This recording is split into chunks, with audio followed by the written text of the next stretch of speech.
tuguhaye ikaze mukozi w'Imana, tuguhaye karibu kuri izi mbuga zombi, urubuga rwa Bizasobanuka TV n'urubuga rwa Busafi TV. Ni karibu urisanga.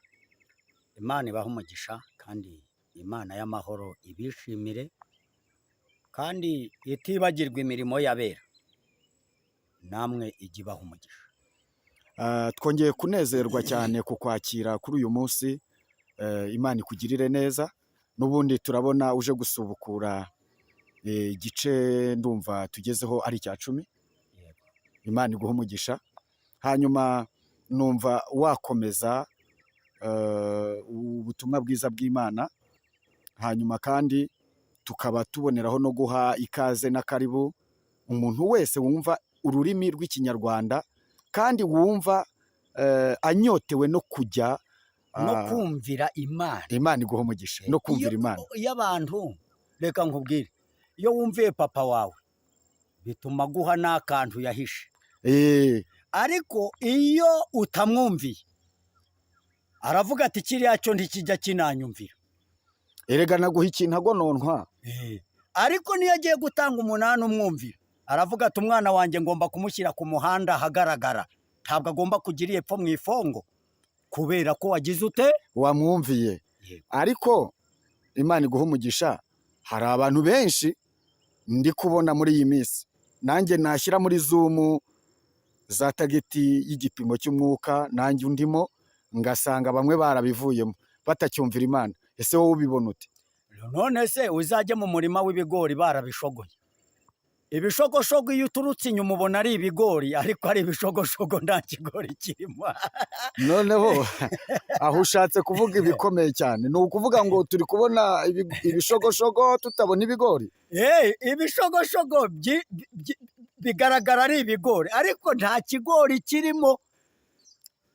Ko ari ibintu bikomeye. None se ko twese tugaragaza ko dufite umurimo urimo ibigori, ubwo abantu bazasobanukirwa neza yuko ari ibishogoshogo bakoze iki? Ahambere habasobanura ni uko imitima yabo ikomereka igashongonoka amashyira n'amaraso kubera ibikomere baba bahuye nabo bameze nk'ibishogoshogo by'ibigori. Mukozi w'Imana, Imana yaguhaye amagambo akomeye, ariko mu by'ukuri nsanze uvuze amagambo akomeye cyane cyane. Ariko ikibazo nanjye ndi kwibaza ngo mbese ko twese twiyita ibigori kandi byeze bisa neza, mbese ni nako uyu muremyi abibona? Nyir'umurima niko abibona? Nyir'umurima ntabwo ariko abibona. Ikigori kirimo mbese igishogo ikinani, inkingi iriho ikigori, namwe muzayimenya. Ntabwo ivuga ibyayo, ivuga ibyo yatumwe. Ntabwo rero uretse Kenana yari igishogoshogo, Mikaya yari ikigori. Ni nayo mpamvu Mikaya yahuye n'akaga nk'aka turi guhura nako. None se kubona muri iyi minsi hariho amakuba akomeye, erega ibi bintu birakaze cyane. Ubutumwa bwiza bwuzuye ntabwo abantu benshi bari kubushyigikira. Uri kubibona ute? Satani yarabakamuye akoresheje bya bishogoshogo. Ugasanga umuntu ari mu idini kandi akakwereka ko arimazemo igihe, akakwereka ko we ngo yakiriye Yesu kera, ariko wareba ibikorwa bye ni igishogoshogo kuko nta kimurimo. Ni nk'ikibiriti kitagira imyambi. Imana iguha umugisha. Ariko ese nk'inama watanga kuri ibi bishogoshogo cyangwa se kuri ibi bigori ni iyihe? Icya mbere aho mpera ndahera kuri ubu. Ikikubwira ko wabaye igishogoshogo ni iki? Ni uko amasengesho utakiyashobora. Urayapanga, inzara yakurya, gahunda ikaba yahindutse. Uri igishogoshogo. Ntabwo mbatutse abavuga ngo ngenda tukana, ntabwo ntukana, ndababwira ukuri. Ukuri ni umuti. Mwibuke ko umuravumba usharira, kandi nanjye ibyo vuga ni data wabimpaye, ntabwo ari jyewe. Kandi sinje ngo inze ntigise amahembe mbabwire ngo ejo mu gitondo ngo muzaca. Ntabwo ari uko Imana yabintu. yarambwiye ngo abantu bose genda ubatangarize ngo niba mushaka kumenya ko muri ibigori nimusenge iminsi 3. Ihe gahunda usenge iminsi 3 iwawe, nubona uyashobora. Kandi mbere warayashoboraga, kera warayashoboraga, none warwaye indwara y'igifu n'igisukari n'ibiki byose. Kubera iki? Kubera ko nyine iyo uyivuyeho nayo ikuvaho, ikabima ibiryo, ikabiha abatabifite. Abatabifite ugasanga nkanjye se ubu ngubu yabinjijije. Reka mbabwire, ufite n'isukari niyo wampa ikiro nakirungira rimwe nkakinywera, kubera ko ngewe nta nkomati. Imana iguha umugisha. Hanyuma numva twakomeza kuguha umwanya wo kuvuga ibikuri ku mutima, iby'Imana yaguhaye usenga. Yesu abaha umugisha cyane. Mana nyir'ibihe byose, tugushimiye kuri Imana yumva gusenga kandi ikora. Uri Imana y'imbabazi, umukene ukiranuka umurutisha umutunzi w'umupfapfa, niko ijambo ryawe ririvuga. Kandi aba Yesu bishimira izina rye ryiza, ribamara imibabaro rikabatinyura. Aleluya! Niryo ngabo nziza ihora inkingira ku manywa na nijoro. Girira neza abantu bawe, n'abiyita bariya mu nzego zabo zose z'amadini bahagarariye. Natwe abakristo ari bo twe bayoborwa, utwemerere kumva no kumvira. Twese uduhe gukubita hasi amavi, twigaragure hasi, utugarukeho. Ngaho bana natwe tugirire neza mu izina rya Yesu, amen. Imana iguha umugisha. Ndabashimiye, twaguhaye karibu. kandi Imana y'amahoro ibishimire. Imana itigenda uhere mu ijambo riri muri Zaburi ya Dawidi 115 uhereye 1. Haravuze ngo ntaba ari twe Uwiteka, ntaba ari twe, ahubwo izina ryawe aba ari ryo rihabwa icyubahiro. Kubw'imbabazi zawe n'umurava wawe, kuki abanyamahanga babaza bati Imana yabo, Imana y'Abanyarwanda irihe? Ariko Imana yacu iri mu ijuru, yakoze ibyo ishaka byose. Ibishushanyo abanyamahanga basenga ni ifeza n'izahabu, umurimo w'intoki z'abantu. Bifite akanwa ntibivuga, bifite amaso ntibirora, bifite amatwi ntibyumva, bifite amazuru ntibihumurirwa, bifite intoki ntibikorakora, bifite ibirenge ntibigenda, kandi ntibivugisha imihogo yabyo. Ababirema bazahwana nabyo n'ubyiringira wese. Wa bwoko bwa Isirayeli we, wiringira Uwiteka, niwe mutabazi wabo n'ingabo ibakingira. Wa nzu ya Aroni we, wiringira Uwiteka, niwe mutabazi wabo n'ingabo ibakingira. Mwabubaha Uwiteka mwe, mwiringira Uwiteka, niwe mutabazi wabo n'ingabo ibakingira. Uwiteka aratwibutse, azaduha umugisha, azaha umugisha inzu ya Isiraheli, azaha umugisha inzu ya Aroni, azaha umugisha abubaha Uwiteka, aboroheje n'abakomeye. Ariko nitumwumvira, ubwo nitutamwumvira ntabiriho.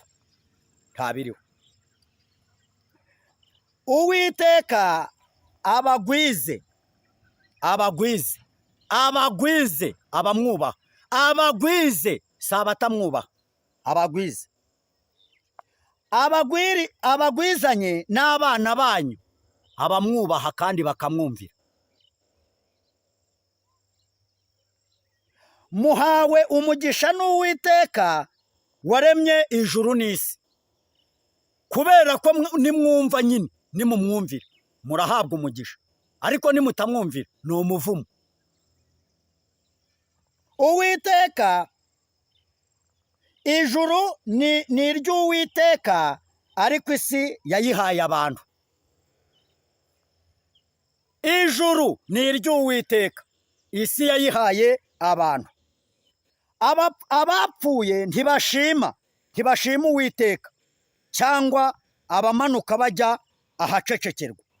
Ariko twebweho tuzajya duhimbaza Uwiteka uhereye none ukageza iteka ryose. Haleluya, amen. Abo ni abamwubaha kandi bakamwumvira. Aya magambo Imana yayavuze kugira ngo abamwumvira bakamwubaha baba amahoro batikanga ikibi. Aya magambo yavuga ngo abantu b'abanyamahanga bareberaga Imana mu banyarwanda, ubu bari kubaza noneho ngo Imana yacu iri hehe?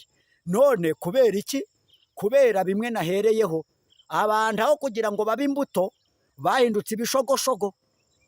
Umuhinzi yahinze amasaka arayahura, havamo imbuto, havamo n'icyo bita imishishi. Abantu iyo batabizi, ugafata umufuka w'imishishi ukawegeka hariya n'uw'amasaka hariya, ni ibintu biba bijya kumera kimwe ariko ntabwo byitwa kimwe. Bimwe ni imishishi, ibindi ni amasaka. Amasaka aba amasaka yagosowe agakurwa mu mishishi. Imishishi bimishishi kuko yavanywe mu masaka.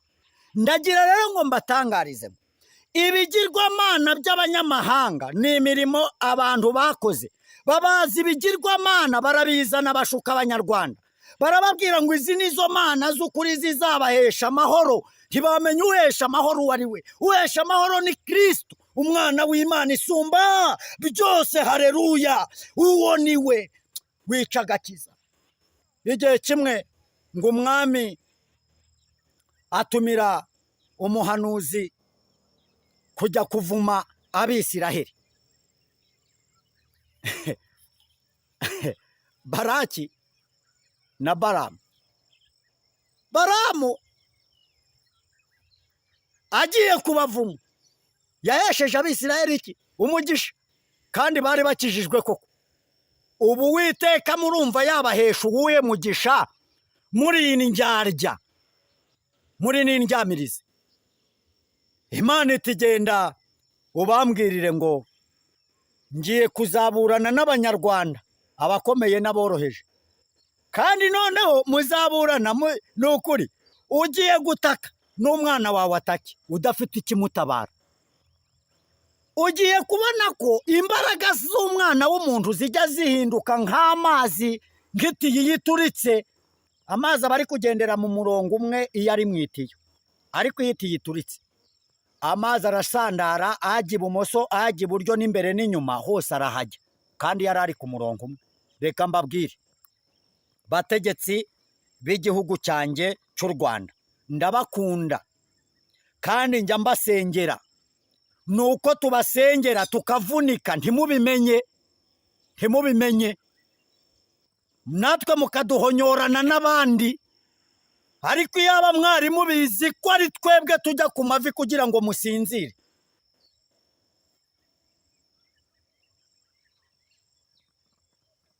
Aho mufatiye ubutegetsi, ninde muri mwebwe wari wamara iminsi 3 4 atarwaye asenga? Ariko kuva mwabufata, amavi yanjye yabaye nk'ay'ihene, kuko njyewe ndi ku izamu, mpora ku izamu ndahemberwa, ariko umpemba arahari. Ni Kristo, umwana w'Imana isumba byose, kuko ampereza agapira nkambara. Anyuze muri bamwe muri mwe bagiye basesera nka kumwe Koroneliyo yaseseye, akasanga ye umwami Yesu andi akamubaza ati ariko mbwira neza, ariko Nikodemu aramubwira ati ni gute nabyarwa ubwa kabiri? Imana kugenda yibuza uburakari. Nuko bamwe mu baminisitiri, bamwe mu bategetsi mwagiye musesera, mukagenda mukarenga imyumvire y'iwanyu, mukarenga imyumvire ya politike, mukarenga imyumvire mwari mufite n'ibitekerezo bibi, mukagera imbere y'Imana mukayikubita imbere, mugakuramo icyubahiro cyanyu, amakoti n'amavi agatentebukira imbere y'Imana, mukayisenga. Nicyo kintu Imana yagiye igenderaho gake, ariko noneho igezaho. Kubera ko wabikoze, izakurengera wowe uwo wabikoze. Ariko wowe utarabikoze, dore ugiye kurira, abana bawe barire, umugore arire, umuryango urire, kubera ko warizamuye, uritigisa, wikoma mu gituza, ubonye amafaranga agwiriye. Nyamara kera ukirya imvungure mu gihugu cya Uganda n'i Burundi na Tanzania no muri Kongo, umunsi ngo mukore ubunama bwo guhuriza hamwe umugambi. Ariko Imana ibantumyeho, we ibantumyeho, nimwumve, ibantumyeho amagambo yanyu. Yeka mbabwire, njya mbwira abantu nti imboga zirashyuha ariko ntizijya zotsa isahani ya parasitiki. amagambo mwe mufite nk'abapasiteri ni ukuri kw'Imana ntacyo yakora. Muzarebe iyo warwaye mu nda hari ivuruguta akivuruguta hasi hari byatontomate ugashaka kubikorera, ugenda winyunya wifashe gutya ukiruka ugategekwa n'ikibuno cyawe kugusohora muyo wiyubakiye, ugasohoka saa 8 z'ijoro ukajya muri tuwarete. Iyo ugira ubwoba rero ugenda wihamagaza abana, manwe mwasinziriye, kugira ngo abantu bumve ko babona kandi bisinziririye, ukagenda wivugisha ko watinya ijoro. None uzatinyuka ibiteye ubwoba Imana iteje igihugu? Reka njyewe mbabwize ukuri, niba uri muri vewiti wagera hari ugakubwa n'inkari zonyine. Urebe ibintu Imana yakoze. Wijya usuzugura abantu bose uko babonye. Abantu bose ntiwabwo uzabasuzugura ngo bagire uko ushaka, ubice uko ushaka. No, umva sha, namwe ibiganza byanyu byajojobye amaraso kubera shobuja Satani niwe ukoresha ibibi. Simwe mvuze? Ubwo ko mvuze Satani ntihagire unyitwaza. Satani ni mubi, n'ibyo akora ni bibi. Abazimu ni babi, Ryangombe ni mubi. Icyo bita Imana y'Abanyarwanda ni kibi kuko ari ikigirwa mana. Dore uko bandeba, amaboko arajojoba amaraso, barababwira ati cyahari ujye kuniga runaka ukirukanga. Uko wirukankira kuniga mwene wanyu niko nawe ugiye kunigwa. Ko mukoreshwa nk'ingorofani zinyigira zitakigira amavuta, uvuze ukuri mukanyigira gusa mukagongera. Reka njye mbabwire, mujya mwumva umutogoto w'igikeri ubuza amazi kugenda.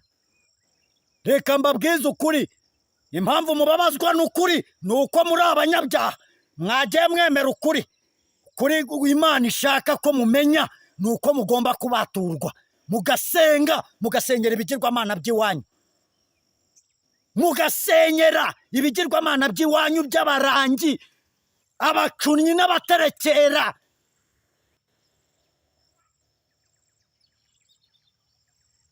Muba abategetsi mwambara amakoti, abantu babakurire, babaha ibyubahiro, babatege amatapi, ariko mujye ku bapfumu mwaciye bugufi imbere y'ibigirwamana bitabaremye. Ariko koko ubwo ni ubwenge? Reka njyewe mbabwire, nasanze ku isi ibintu bitatu utazasuzugura. Ntuzasuzugure Imana yakuremye. Icya kabiri, ntuzasuzugura umwana muto kuko utazi icyo azavamo. Icya gatatu ni ikibuno cyawe. Imana iragikoresha no mu nda hakwivunga nturyame ukajya kwivuza.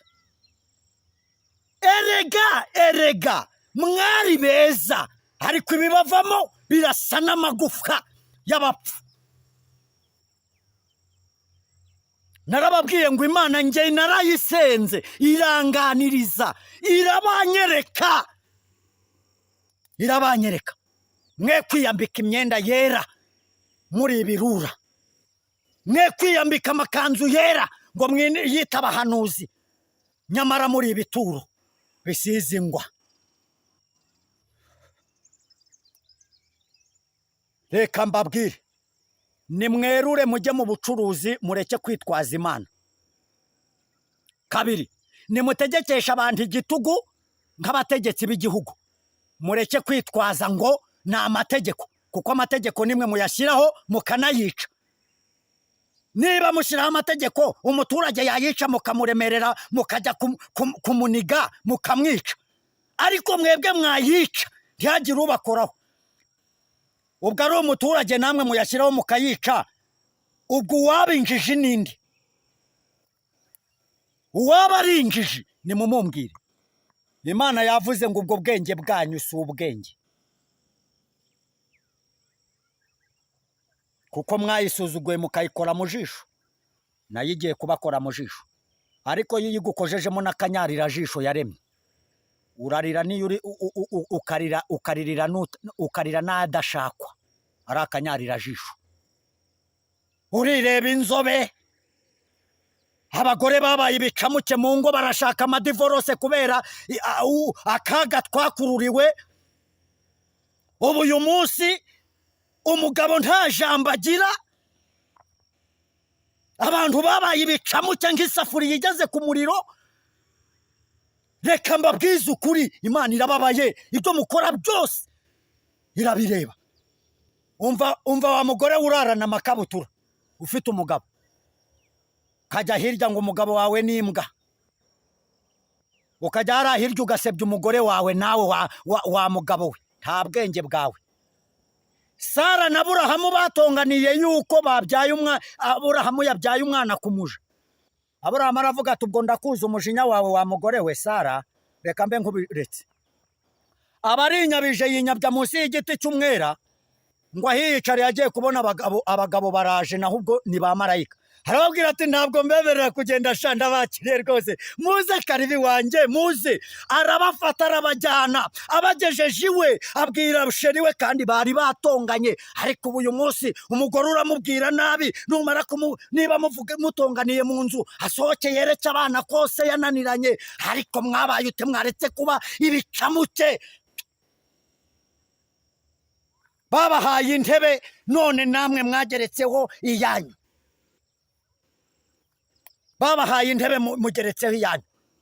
Uwiteka yantumye ngo genda ubutangariza abo bagore bashize umuruho ngo mugiye kurira, muzarira n'ingonera zize, muzapfa kandi mupfe nabi, kubera ku mwuka wo kwishyira hejuru wa rusofero bamaze kuwubinjizamo. Kubera ko ari mwebwe ngo mushyirwaho, mushyizwe mukemera mugakoma amashyi. Hari abagore barenganywa, niyo waba warenganyije umugabo aranakubitwa. Ariko wumva icyo Imana yabantumyeho, yambwiye ngo genda ubabwire ngo ntabwo nzahora ndebera, ntabwo nzahora nihanganiye ibi, kubera ko ikizira cyinjiranye abategetsi bafata abatari bakwiye gufatwa, bashyirwa mu myanya y'abagabo. Uwiteka araje, araje, araje, araje. Ubu uyu munsi mwakweruye mukerura ibisazi byanyu. Iyo umuntu ari umusazi arerura, ariko mwebwe mugira ibisazi bya rojinari byo mu kinyabupfura. Wabwira undi ngo ni umusazi bamutwara amaguru adakora hasi, ariko muriyobewe se. Kambuca nizo mwituye Imana, muzana siruduwiri mukubita umwice, n'utundi. Reka mbabwire, Uwiteka agiye gukubita abanyarwanda uhereye ku musaza w'imvi ukagera ku mwana ukiri mu nda. Azamenya ko Imana ibakubise, kandi uzarokoka azashima Imana ibihe byose. Niyo mpamvu mbabwira ngo iri jambo abanyamahanga baraje bashuka abanyarwanda bahereye mu bategetsi. Ese kuki mutinya abazungu aho gutinya Imana ibica? Hari umuzungu wuma bo ntibajya bapfa nk'imbwa? Ese bo ntibava amaraso? Ariko ugasanga bavuze ibyo bazanye byose mwakomye amashyi ngo babazaniye amaterambere. Reka amaterambere mwizaniye murebe icyo Imana igiye kuyakorera. Hari naho mwavanye imitima yo kwishyira hejuru, ibintu murashaka kubyitirirwa ngo runaka ngo nibi, none mukanyobera. Ariko mwabaye mute? Ibyo mwiyitirira simwe mukwiye kubyitirirwa. Mwari mukwiye kuvuga ngo Uwiteka niwe Mana, Uwiteka niwe Mana, Uwiteka niwe Mana waduhaye igihugu. Ariko kubera ko mwiyitirira ibintu, niyo mpamvu Imana yavuze ngo kubera ko bageze ku rwego rwo kwiyitirira byose, reka nze mbereke ko nanjye ndi Uwiteka, kandi ntegeka byose, kandi nkabiringaniza bikareshya. Imana igiye guhagurutsa abamedi bazaturuka mu mpande enye z'igihugu cy'u Rwanda, kandi abo bamedi Imana izabaha imbaraga nk'iz'intare ibundikiriye ibyana byayo. Uko utayikora mu jisho niko mutazabahagarara imbere, ntimuzabahagarara imbere. Narabibabwiye mu gice cya mbere, yarambwiye ngo genda ubabwire ngo nzabahagurutsa, kandi nimbahagurutsa ibi bihugu byose mubona bidukikije bizabashyigikira, ariko mwebwe bizabavaho kubera yuko mwimuye Imana. N'abari kubaryarya ngo ni inshuti zanyu, ntabwo ari inshuti zanyu, ahubwo ni inshuti z'abantu bari hirya hariya, z'abantu babari inyuma, z'abo bamedi, z'abo Imana yita abamedi. Bazajya bakubita umugeri hasi hakagwa abasirikari 500. Reka mbabwire ikizabibabwira. None ko mwumva ngo njya numva bavuga ngo FDLR, niko njya mbyumva, ntayo nabayemo. Ko muyumva mugashya ubwoba, ugasanga inama zabaye 500 batanakandagiye ku butaka bw'igihugu. Umunsi baramutse nk'ubwo koko nk'Imana akaba ari bihindura abo bamedi n'abaperesi bakaza. Data wa twese, ubwo byagenda bite? Niba uyu munsi mwirukanka mukirirwa muhagaritse imitima mukavangwa amahoro arahari, ahari amahoro abantu bararyama bagasinzira, ntibarara irondo, ntibikanga ikibi, kuko hari Imana ibihari. Ariko urebe, twatangiye irondo ryari? Ngewe ubwanjye mureba naritangiye turara duhagaze ku mapironi y'umuriro tuyararira, ariho turara irondo. Najyaga ndirara bakanyishyura amafaranga 30 cyangwa 25 bitewe n'ubuzima nabagamo. Naheraga ku wa mbere ndirarira abantu bafite amafaranga. N'uyu munsi tuvuga ngo dufite amahoro, turacyarirara. Utariraya arishyura. Ubwo dufite amahoro? Erega abayobozi banjye nimurebe kandi mwumvire Imana, musenyera ibigirwamana, ntabwo mbanga. Mu ijuru hari Imana igikora imirimo n'ibitangaza, kandi mu ijuru hari Imana izarambura ukuboko igatanga amahoro n'umutekano. Abantu ntibajye bikanga, abantu baryame basinzire, abantu ntibazongera kwishyura imitekano, abantu ntibazongera kujya babazwa ibyo batahawe. Nyamara nimushake mudohore ingoyi nk'abantu, ahari Imana nayo yadohora ingoyi yayo kuri mwe. Si mwebwe ndivugiye, ubwo kubera ko uzi ko mvuze ukuri birahita bikubabaza, baze kumpiga. Ndakwisabye, ngusabye agahanga kanjye. Iyo avuganye nanjye yarambwiye ngo genda ubabwire ngo nimugaruka nzabagarukira, ariko nimutangarukira imitima yanyu nzayigira nk'iy'ibirima arimo, kandi muzamenya ko ari njye Uwiteka wica ngakiza.